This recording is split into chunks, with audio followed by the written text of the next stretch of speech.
ayan mga kaswiti, magmi-mini vlog lang tayo ngayon. So, ayan, nasa taekwondo po tayo ng time na to dahil weekend. Yan yung routine natin every Saturday. So, ayan nga, pagkatapos ng taekwondo at malamig, ayan, si V, grabe ang kain niya. Naghati tayo mga kaswiti para matanggal naman yung mga lamig-lamig sa ating katawan. Charot. So, ayan, talagang ninanamnam ko ang init ng hati.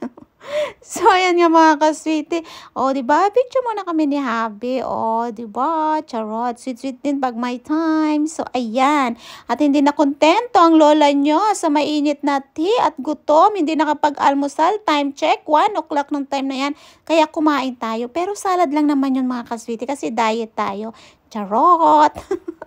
So, ayan nga. Dating gawi. Pagkatapos na ang kumain. So, ayan si V. Library na po kami. Actually, pag library kami, nakaikot na po siya dyan. Nakatingin na siya ng mga book. So, pag mga ganyan, alam niya na yung hihiramin niyang libro, diba? Then, uupo siya dyan, magkukulay siya. Then, after niyan, tatayo, babalik, tatayo, babalik. Alam niyo po ba? Yan ang sinasabi ko. Yan. Tumayo siya kasi kukunin niya na yung librong gusto niyang hiramin. So, ayan. Naku, pag matagal siya dyan, marami siyang kukulayan. Naku, sigurado. Ang libro, naku, ang taas na. Ang dami na namin dadalhin. So, ayan nga, namimili si Vin ng libro niya na gusto niyang basahin. Ganon din, syempre, ako, para sa kanya, ganoon din si papa niya. O, diba? Hindi pa lugi ang mga anakis. Kailangan mamili din sila. At nakakabasa na ng mga slide CV. So, alam niya na binabasa niya rin yung mga title. Nahihiramin niya na libro. So, ayan. Ganyan yung mga ganap sa library pag nandyan kami. So, ako nakapili na ng libro na yan. So, nakaupo na ang lola nyo dyan. O, pahinga-hinga din pag may time.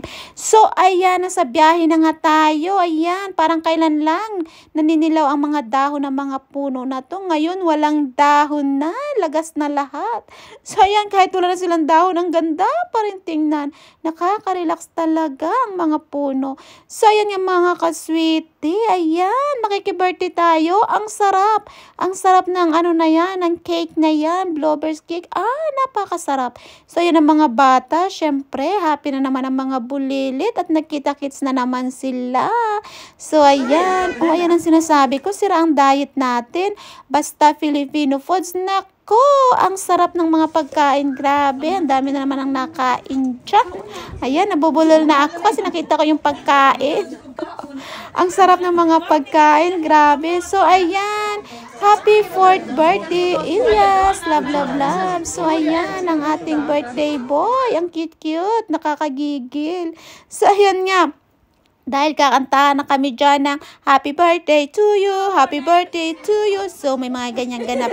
Hindi na natin nakunan mga kaswiti.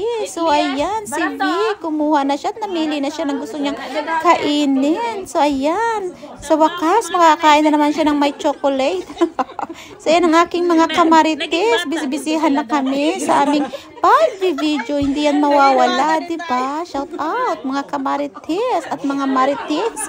So, ayan na ang mga bata ang hinihintay ng lahat. Yan lang. Thank you for watching.